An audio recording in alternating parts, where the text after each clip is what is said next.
Well, if you have a question in the audience, please stick out literally straight away. You need to get yourself friction burn. There you go. I've got a question for Laurie. In series 1, you played quite a quiet, slightly vulnerable character. Series 2 and 3, you were much more kick-ass. Which one did you prefer playing? Definitely as I evolved. I mean, I wouldn't say she was a quiet character. She was a very suicidal, angry character for a long time because she was grieving.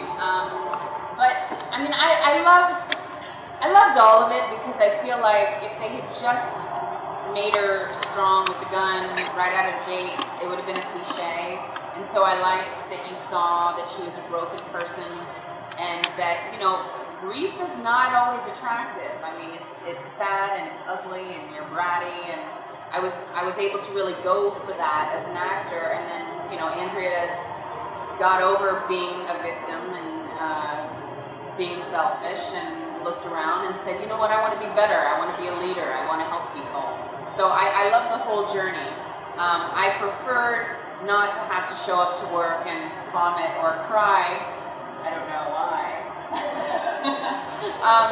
But I wouldn't have changed anything because I liked the evolution of Andrea. And sweat those other hands, there we go. Keep your hands up so I can see them, that's always useful, thank you. My question's for Tyler. Your death in the series is quite graphic. How long did it take to get the makeup done for that? To get the what? The makeup and your prosthetics and stuff. Say that one more time for me. To get your makeup and prosthetics done. You know, it wasn't actually me. That was the interesting thing about it. It took about, I'd say, a half hour for the live cast to get done, which just made that kind of bust of me. And then, you know, Greg Nicotero and those guys, they threw it in the revolving door and just ripped it to shreds. And that's kind of how that played out. You know, there was no real way to do what they wanted to do with me in there. It just, you know, it played out better that way. What was it like for you watching that scene back? I mean, it was cool. I mean, you know, it's I guess it's the nature of this show. It's really bizarre and aggressive to kind of see yourself, you know, get ripped apart, but it was great in the sense of it was a memorable, you know, kind of death, and that was, you know, what was nice. I think the only thing I kind of wanted out of it when I knew it was coming was that it just wasn't, you know, the character's fault. But I think, you know, Noah did a lot of tripping and falling in his first, like, 6 episodes. So as long as it wasn't something that was just, you know, kind of arbitrarily done, I was happy about it. I think that's the beauty of The Walking Dead, though. All the characters throughout their arcs go on a journey where they become really strong individuals. And that happened with Noah, especially toward the end, didn't it? He got that gun, he got that place amongst the rest of them that he wanted. And then it almost felt like they took that away in the most graphic way possible. And I think it happened with Laurie as well. And hopefully it doesn't happen with Rosita for a long time to come yet. But how is that as an actor to have a series you know that you're going to get this arc on at some point? You know you're going to get a big story arc on, you know your character's going to grow. Because some series you never know whether your character will grow. But with The Walking Dead, you know your character will. I mean, it's bittersweet because you get the great story arc in moments, but you know that there's a death at the end of that road. Because anytime they write well for you, you die at the end of it. I mean, it's... Yeah, you know, it was cool in the sense of, like, you know, it's a big vote of confidence that they want to kind of send you out doing your best work that you've, you know, done on the show. But yeah, you know, it's bittersweet. It's in some ways therapeutic that you kind of get to, you'll throw one last big hurrah. I know this for me because all of mine are just packed into one episode. But yeah, you know, at the end of it, you're completely drained and, you know, dead in a lot of ways. And who has the next question then? Is the hand up? There we are. What was it like working with each other and the rest of the cast on Walking Dead? I I never worked with either one of these people. Serious. Me and Tyler worked together for For a while. we were in the big. There was like so many of us. I think all 14 of us were in those episodes. Yeah, those last few, I think it was fun because I think, with Christian specifically, those episodes where I think when I first met you guys, I think it was in like 9 or 10 or something like that. And then we didn't have that much to do. We were just kind of like on the road and traveling and all that. So we were able to kind of really bond and have a good time while everybody else kind of pulled the heavy lifting.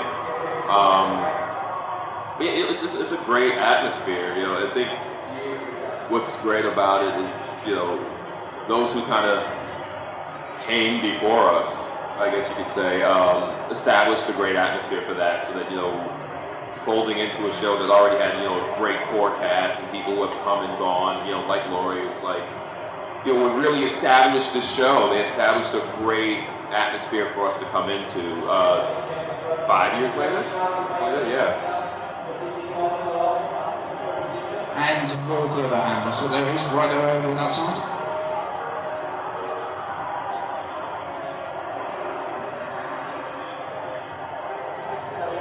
Hiya. It's a bit of a question towards all three of you. Did they ever let you keep anything really cool from the show, like a walker or a gun or anything like that? A whole person? Is that what you said? That would be awesome. Yeah. I think that's called kidnapping. I don't know how you guys handle that over here. I kept some jewelry from season 4. I think it wasn't gifted to me by any means. I just kind of snuck out with it. And then, if and when I go on the show, I'm definitely planning on taking Rosita's hoops.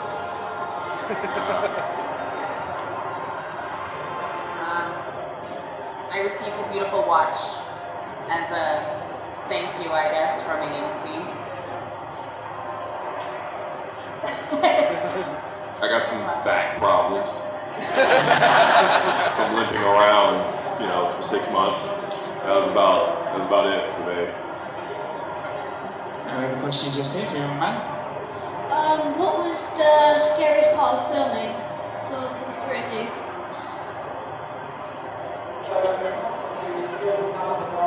It gets pretty scary when you're shooting in the middle of the night. We shoot long hours, and so when you're doing stuff at night in the middle of the woods, and your cast is trying to scare you because we're all bored, that's pretty scary. But other than that, we're pretty safe feeling. We know it's all fake. You look amazing, by the way. You look like Carl. It's a good costume. I have a question from Jamie here. If zombies really happened, what would you do?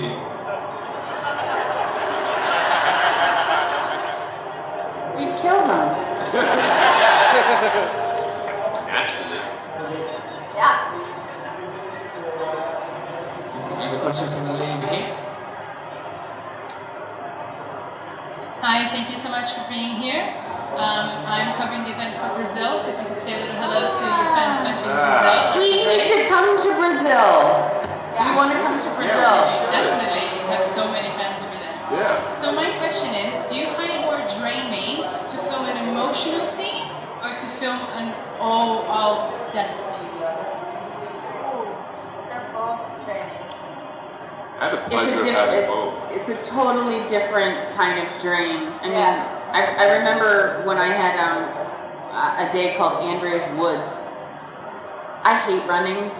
I hate running with the passion of 1,000 suns. I'm a swimmer. I am not a runner, but Andrea ran, as we know. And there were days that the call sheet would be called Andrea's Woods, and I would literally have to run from 5 o'clock in the morning until the sun went down, non-stop, and I really don't like running.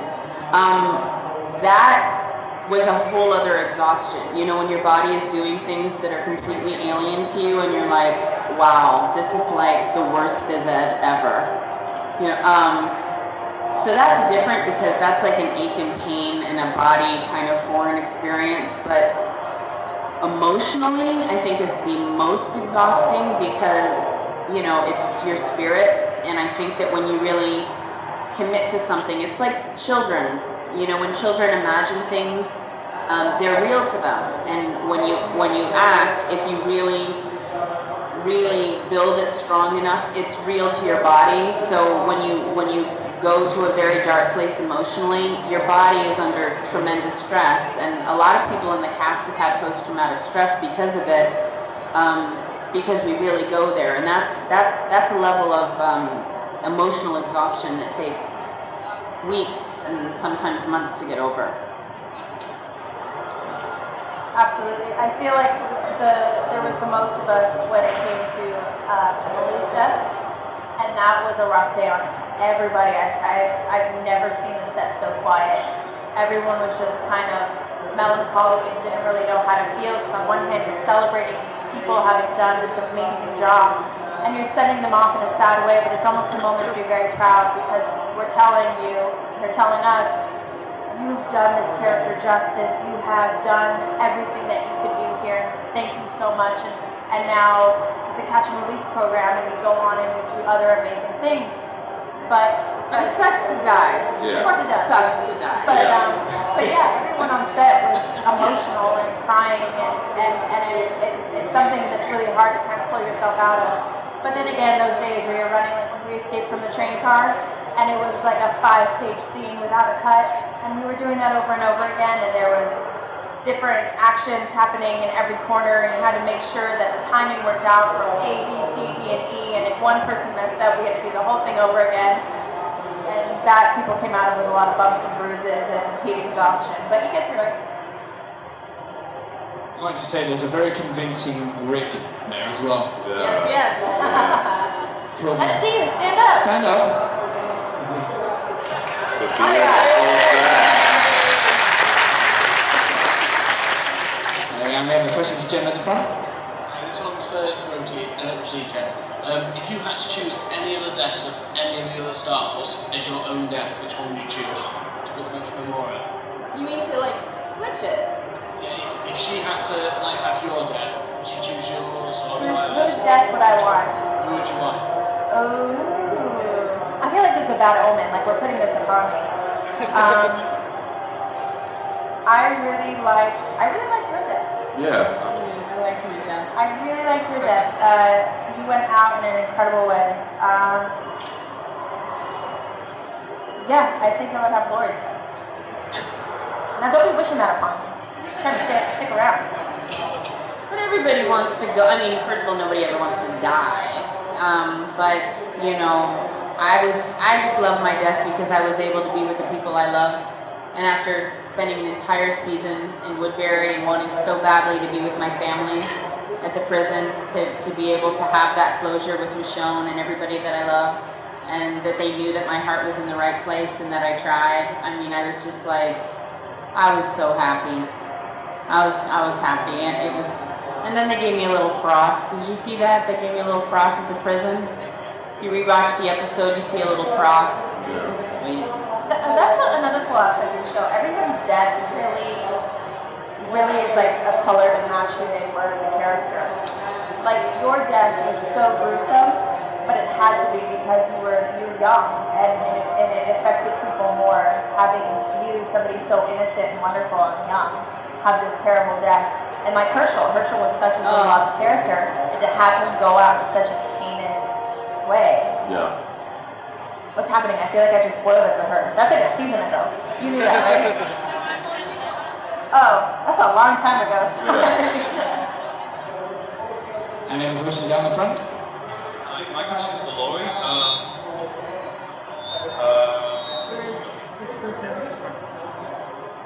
Sorry, some interference over there.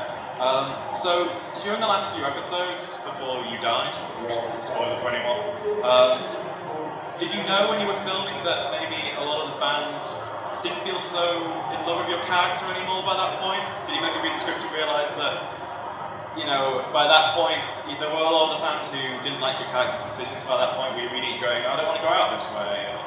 Was I what?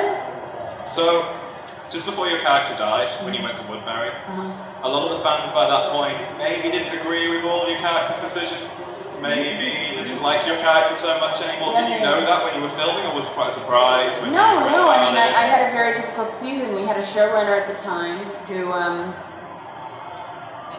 who made decisions for my character that I didn't agree with, that the rest of the writing staff didn't agree with, and it was a very tricky. I did the very best I could as an actor to justify Andrea's actions.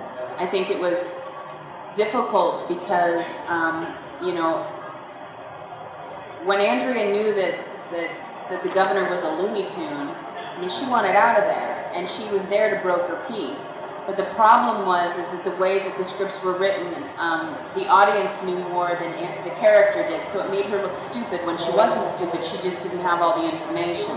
So it took a number of episodes to catch up and be like, wait a minute, Andrea's not a slut, she's not betraying her friends, like everybody thought all season, because, you know, but that took long to unfold. So it was frustrating to me for the fans to doubt her that way and to think that she was, you know, just being a silly girl running around with some psychopath and betraying her friend, and that she was gonna hurt her friends, because that wasn't the situation at all. But the way that it was unfolding in the storytelling and with the audience knowing more than her, that's what it looked like. So that was frustrating for all of us, everyone on production. But as it ended, as it came towards the end, it started winding up and people started taking charge in the creative process that made sure that Andrea's motives were clear and that she died with dignity. And I felt like I couldn't have had a better end, so that anybody who was, and I don't blame people at all for that season going like, what the hell is Andrea doing? Like, she's being a nutbag, she's silly, because it was kind of designed that way, unfortunately. But I'm very grateful for the way that I went out with dignity, with my friends, with my heart, out there and trying to broker peace between these two people. And maybe that was idealistic, but Andrea was a humanitarian. She was a human rights lawyer before the apocalypse. The governor was a complete nutbag, but he was a father and he was a husband before this all went down. And I think she thought, if there's a way that I can see the best in both these men, Rick and the governor, maybe, possibly, I can make some peace. And perhaps idealism is weak. I personally think idealism is a beautiful quality. But I think in the end, anybody who questioned or doubted or thought whatever they thought, I think they were like, it was an aha moment where they're like, she was a good girl. I think that's tonally anything for like as there are a lot of fans out here of a lot of different shows. Totally, that's something just to consider at any point in time, that, you know, our job is to justify the actions that are on the page. And, you know, there's really not much, you know, we can do about that. So that's, you know, it happens all the time, and I see it happening all the time, where, you know, we may not agree with it as much anyway, but, you know, our job is to make it the best that it can possibly be. And, you know, to see fan bases that can kind of see that and take that into account is a beautiful thing. But it is funny how people don't know the difference between us and our characters. I mean, you know, it was like, I find it very strange how when Andrea did things that the audience liked, people were like, I love you, Laurie Holden, I love you, I love you. And then when Andrea was like sleeping with the governor, the nastiest things were just like thrown at me. I'd go get a taco at Hugo's Tacos, or like walk down the street and it was like, I hate you, slut. And I was like, oh my God, like, I'm just an actress, like, this is my job. Anyways, they're all loving again, thank God. A question from the lady here. Hi guys. Hi Rosita. Hello. I just wanted to send my love from all of the Walking Dead family on Twitter. I wanted you to say hello and send their love to you guys. My question is for Christian. I just wanted to know, after you took on the role of Rosita, did you know about the comic book character, and were you able to take any inspiration from that for your role on the show? Yeah, not just inspiration. I mean, I try to completely emulate who she was in the comic book, because that's what we're trying to do. We're trying to make the fans of this comic book incredibly proud and happy with what we're doing on the show. So, of course, I bring a little bit of myself to her, but I try as much as I can to to keep her grounded to who she was written to be, and yeah, I just how I did my research was just kind of seeing what the fans liked about her and what they wanted to see from her and maintain, and realized they love her strength and her sassiness and her take no bullshit approach, and I try to maintain that as best I can.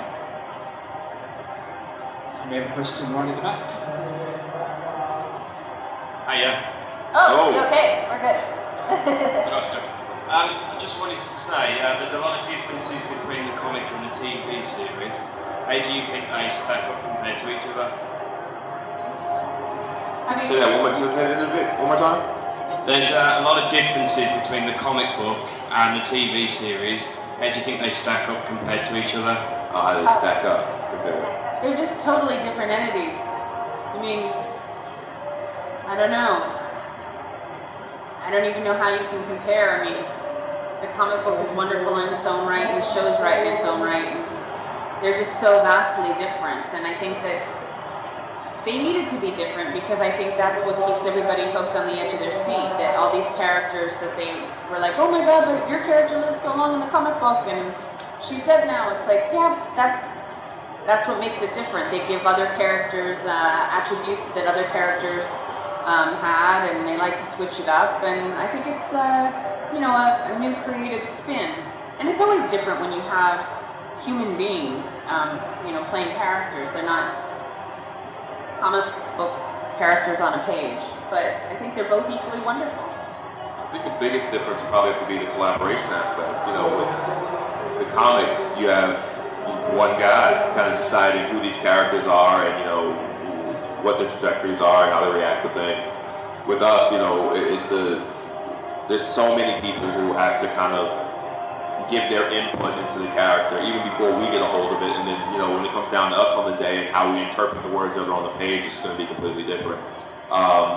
So yeah, I think that's one thing. And you have with the show, a lot of people who never even made it to the comics. Like I'm nowhere in there at all. And just uses kind of a mechanism to help get to a place from the comic. So yeah, it has its ups and downs either way. We have a question here, still at the back from today. Hi, my question's for Christian. Is it difficult filming scenes with Abraham? And is it difficult filming scenes at all with Abraham? Sorry, is it difficult? Is it difficult filming scenes with Abraham?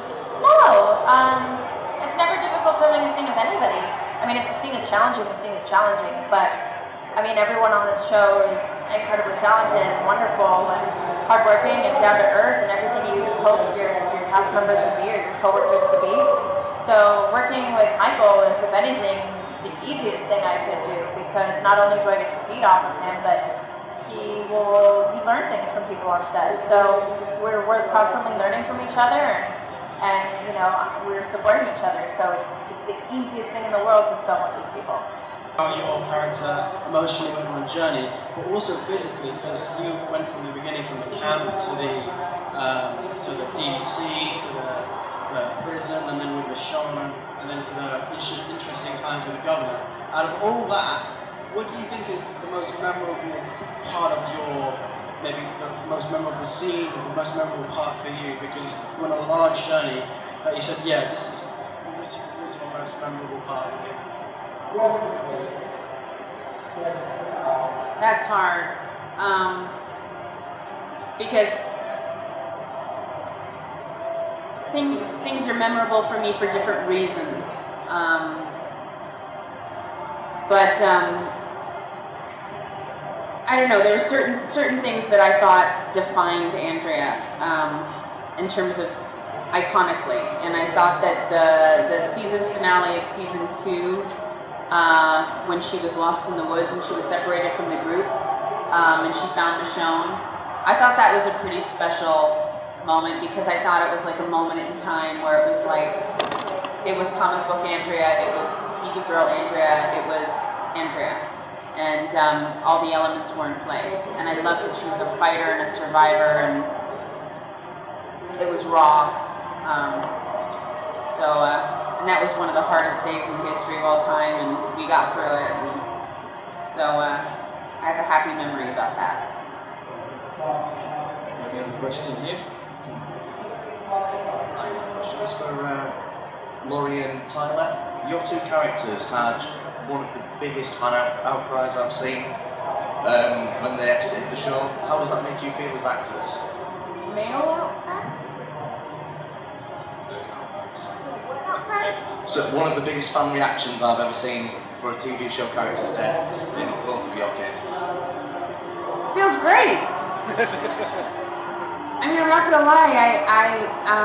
You know, I'm a little actory methody. I really kind of lived it, and I kind of lost Laurie Holden for a long time and played Andrea, and lived her and breathed her for a very long time, and I loved her, and you know, I mean, I signed up to this show. It was a little zombie show. We didn't know what this was going to be.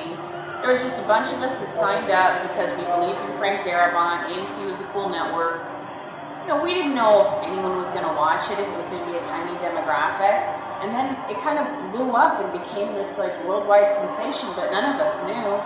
And especially the first season, you know, we were, you know, in 110-degree heat, getting eaten alive, you know, exhausted, and we were just like, God, I hope somebody watches this, you know, and we gave it 1,000%, and we brought our A game, and the very fact that we did that, and the world embraced us, and that we committed so, with everything that we had to give, and the fact that we, you know, I'm sure, like, I created a character that went on such a journey that I am particularly proud of as a woman, you know, that she was a that she was a victim, and that she became a survivor and this like leader.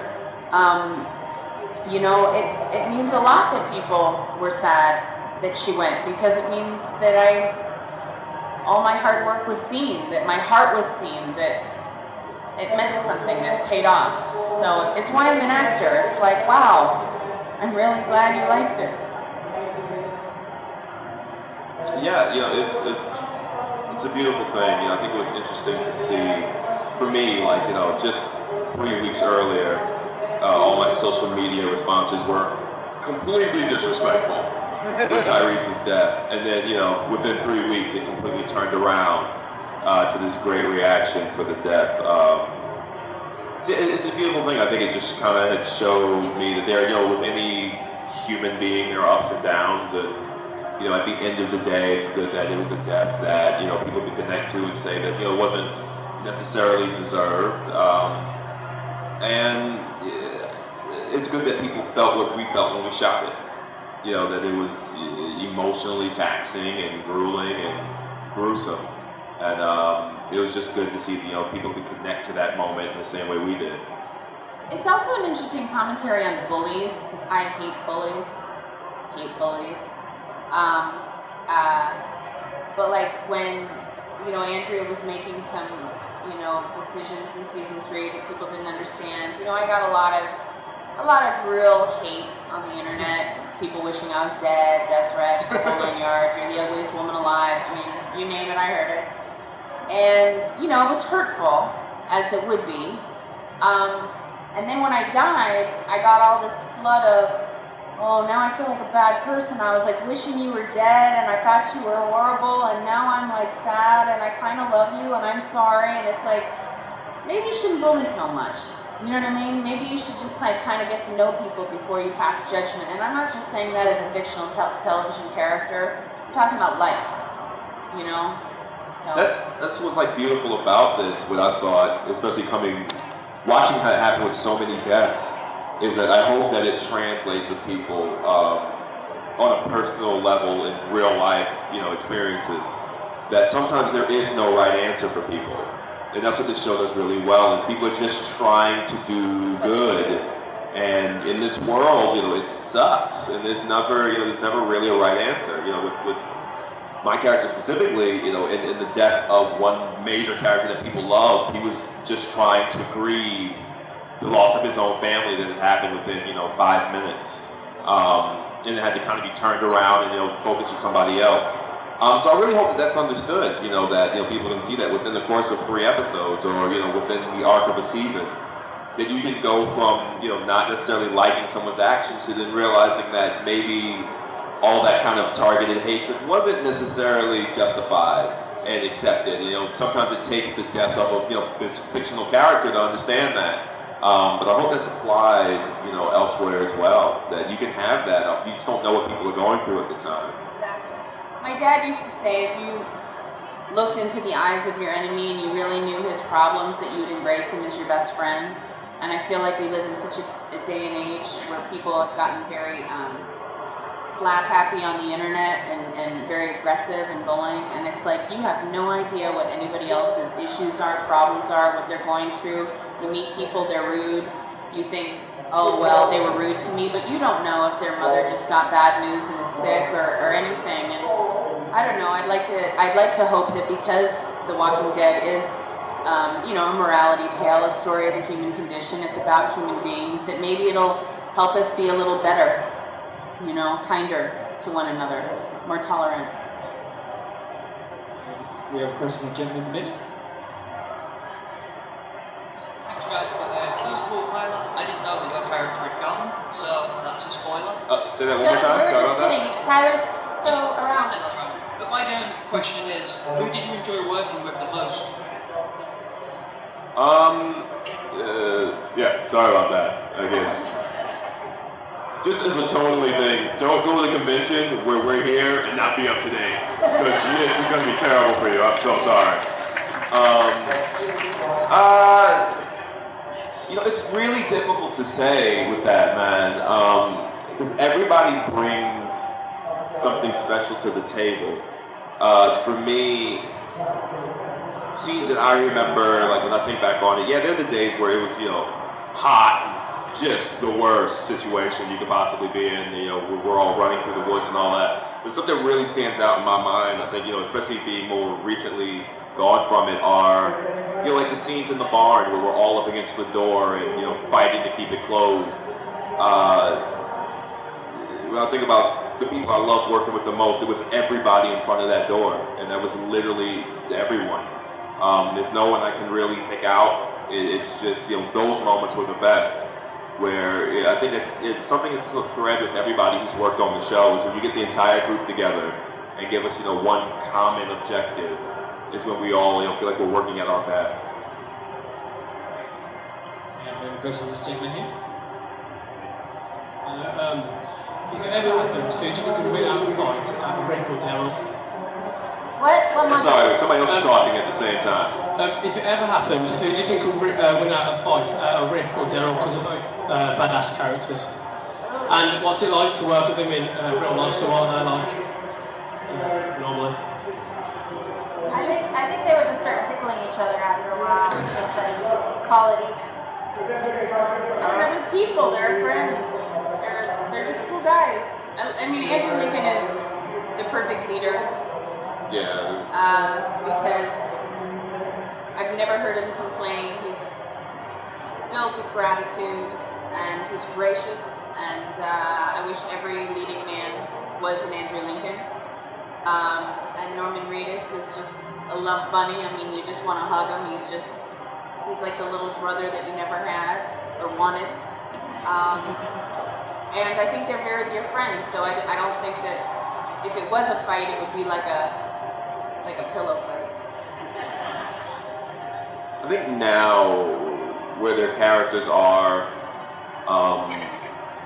it's like season 5, it's really anybody's game. I mean, both people have been through so much. Well, one, just to even build that scenario for those two that have to try to get out of this, like, I don't know where the storyline would have had to take a terrible, drastic turn for that to happen. But yeah, it would literally be like anybody's game, because they both have, attributes that would cause one to have the upper hand or the other. It's just, there's really no way to play it, but I think it just says that a lot about them as actors. That it doesn't boil down to physicality, it boils down to sheer will, that they both drive for their objective as actors so strongly that I can't see, one person winning out over the other. Any questions from the man in the front? Because your characters are so unique, if you had to play another character, who would you play? I don't know that I'd want to give my gal up. I feel such a kinship with her. I feel like these characters become so much a part of you. You become a little bit of them, and they become a little bit of you. But if I did, I would probably want to play Lizzie or Carol. You love that. I love that.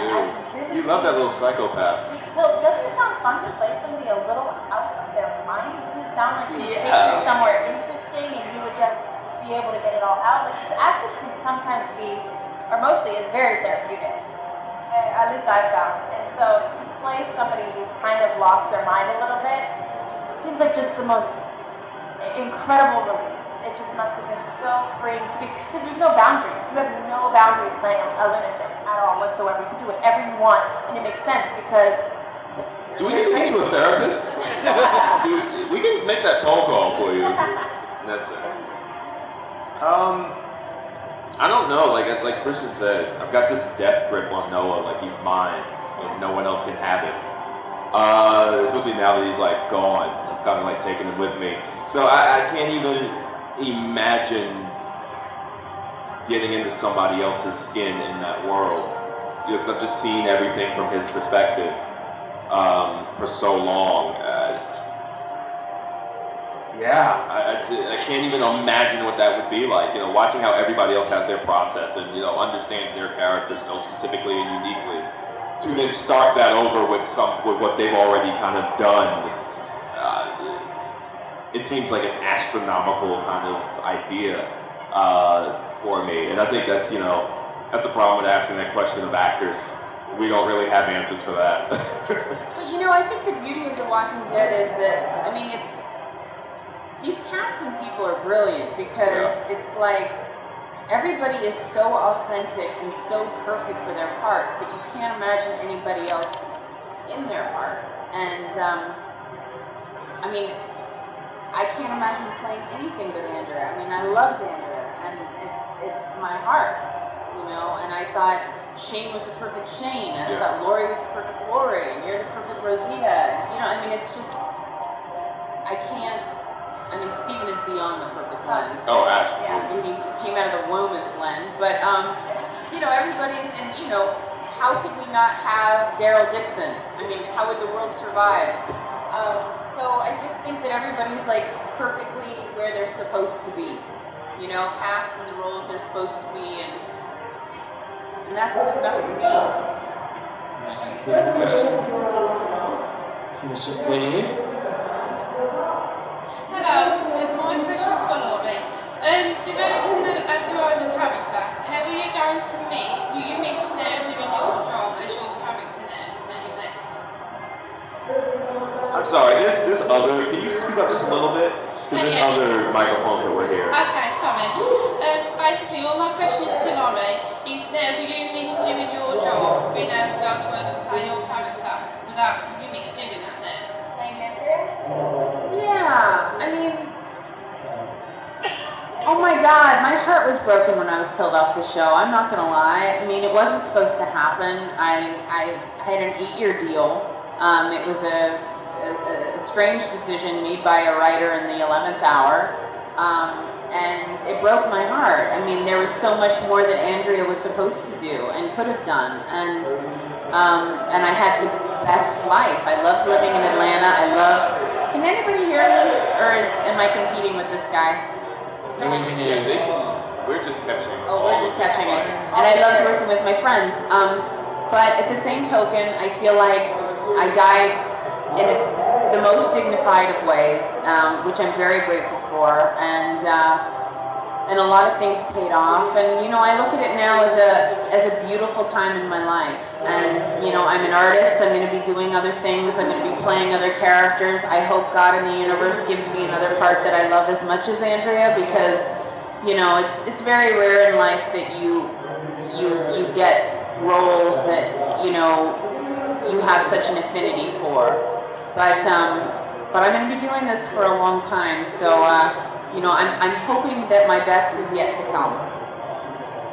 I ain't retiring. Question from the lady at the front. Hiya. kind of similar. How does it feel to join a show where you could die at any point, and all of the cast members could just die at any point? What's that like? It's kind of exciting. If I'm thinking about it in a really awesome way. If I think about the sad part, I'll just be sad. But if we're going in a positive direction, I'm going to say it's very exciting because we gain new family members all the time, and you're meeting incredible people, and you're learning new things, and it keeps the show very exciting. I know that. That's something you sign up for when you find out you're going to be working on the show. You know that you're going to go in there, you're going to do the best you got, you're going to give this character everything you have, and then you're going to go.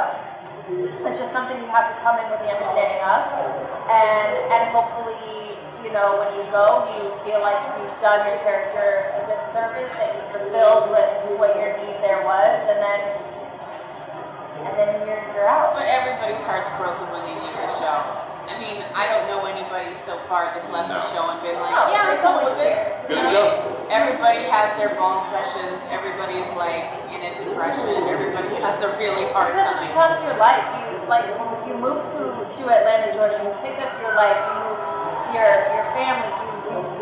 Or you don't see your family. I moved to Georgia and decided we film for 7 months out of the year, and then we're out of there for the rest of the time. We go back home. I decided to stay there.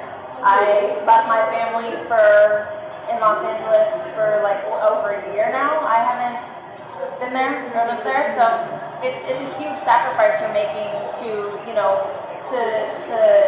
do this role and to fulfill these characters for the fans. You're giving up a lot, and so when you find out that you're going, you don't know where to go. You want to stay there. You want to wake up in the morning and go to work and see your friends again and do what you've been doing the past year or 2 years or 3 years. But it's all changed now. The rug's been pulled out from under you. Yeah, it's like if you were like at the best high school in the history of all time and you had the best friends and you were just like having the time of your life, and then you kind of like overachieved and they're like, okay, you have to go now, and you're like, no, but I want to stay, because when I say overachieved, it means they gave your character a lot of great things to do, because that's when you die. And then you have to leave and you're like, but these are all my friends, and they're like, well, you have to find new friends now. It's like, I don't want new friends. Where else do you go? Yeah, that's the nature of this show, and I think that's why people love it so much. Is because of how invested everyone gets. I learned very quickly, coming in with a contract that was for 3 episodes and then got extended, that every moment that you get on the show is precious. And it was kind of weird coming into the situation with an established cast who had been doing this for some time, and not just in a way we're in this kind of new kid situation. Christian and I, we came in, you came in 4? Came in 4, I came in 5, and knowing that kind of what Lori was talking about, where the original crew had no idea what this was going to be. And that's a beautiful thing to be a part of that, to try to kind of step into, these footsteps that kind of came before us that set the bar. And now we're just kind of, trying to step up to it and, possibly raise it if that's even remotely possible. When you do that consistently every single day, and just kind of feed the animal that is this show and try to push everyone's storyline along the best you possibly can, when it's time to go, you realize, oh, this has been my life. I've done nothing else. I've been getting up at 4 o'clock in the morning to go out to the woods and be there all day, and then come home and just go to sleep. It's weird to try to find yourself again afterwards. Question from the young man here. Hi, just wondering from the beginning of series 1 till now, what member of the group's death were you not expected to see? What death were we not expecting to see? Mine.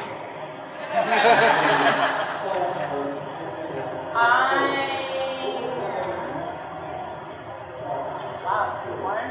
Well, Shane was the first, big. Was it Shane the first to pick up? Big character. My sister. Oh yeah, your sister. I mean, they're kind of all unexpected, aren't they? We know what's gonna happen, but when it does, we're like, I was shocked with Tigers. I was really shocked with Tigers. I think a double hit of like Beth and Tyrese was a big thing because I think that's something that the show had never really done before. I mean, look, I just think season 5 in general has been a bloodbath. They're just kind of going left and right here. But then, yeah, like you said, like every death is kind of like unexpected. I think there's certain characters that I think the audience. Because nobody's disposable on the show. Yeah, it's everyone has a job. I think for us it's a little different too, because you guys see things, you know, how it's been all edited and polished and cleaned up and all that. For us, we're just seeing everybody do great work. So even in the midst of having storylines, I think the audience doesn't agree with. We're completely in because we just saw somebody make something work that we didn't think could work on paper. So I think I look at it from an acting point of view, and there's no weak link. So every death for me is like a mistake, but that's what the show does. I mean, a question from a gentleman here. Hello and good afternoon. My question is for... Hi. Sorry. My question is for Tyler. And I want to ask you, how was it being in a situation where you've been chased by lots of zombies, they all want to kill you and eat you, from, being in high school where everybody hates you? I'm assuming you're talking about the difference between the two shows. One was a situational comedy that we just tried to figure out what was the worst thing we could possibly do to me that week. The other one was a show that had so much gravity to it that it just was emotionally draining. When we were just doing bits, that was it. With Chris, we were just doing bits. We were just trying to see what would be funnier. I remember that we were standing there at days, going, what's funnier to hit me with, eggs or batteries? And that's what the conversations boiled down to. With this show, it's a completely different animal. We're trying to service not only these characters that we've kind of fallen in love with and feel like we walk in their skin every day and have to do them a service. Although along with them, it's everybody else is happening around them. So yeah, it's a completely different animal. One's a little bit more thought out than the other. The other one's just purely for comedy's sake. You said about when you was messing around in the woods and people kept jumping out at you and stuff. Who's the biggest joker on the set? I think it's Norman or Josh. They're both goofballs. I know, you get like 3 different perspectives here. Yeah. Of like different time periods. Well, also because another part of Norman Reedus is, and it offends my gender, but I have never seen women send so many inappropriate things to a man in fandom in my life. He got a breast implant. That was pretty. Yeah, he had a silicone breast sent Federal Express to his trailer. And that's just not even the tip of the iceberg. No. So just going into Norman's trailer and seeing what women around the world tend to give him makes you laugh. Who do you think's funny? The goofball on set. It took me a while to realize it with Josh, honestly. Josh like has planned out specific jokes. Steven's just funny. Yeah, no, me and Steven had both kind of come from this like improv comedy world. So we would just, be having banter that went on way too long. Yeah. Just because we thought it was funny and no one else got it. So I'm a little warped in that perception. But as far as like getting everyone in a good mood, yeah, probably Josh or Norman. Me and Steven are a little selfish in that way. It was hilarious to us. I don't know about anybody else. And back in the day, that would definitely be T-Dog, Irony Singleton. He had the best energy. Yeah, to this day, he still does. Best one. I've never worked with the guy a day in my life, and still, just like the same exact reaction. Now, the next thing came to me as a bit of a request. Now, Melly, hello. I understand you were asked what you would like for your 15th birthday, and it was to come here to see these 3 people. So, I've spoken to them, and they would, if you'd like to come out, we're going to give you a little bit of a 15th birthday present. Oh. Because apparently you would like to have your photograph taken with them, I understand. So, I'd like to come up here. Give a round of applause, this is happy birthday. Well, this one. If your mum and dad want to come out with the camera, we'll come out with the camera. You guys say, introduce yourself to them.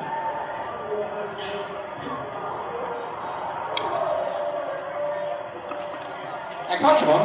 And while they're doing that, on the count of 3, everybody want you to sing happy birthday. 1, 2, 3. Happy birthday to you. Come on, Birmingham, be louder. Happy birthday to you. Happy birthday, dear.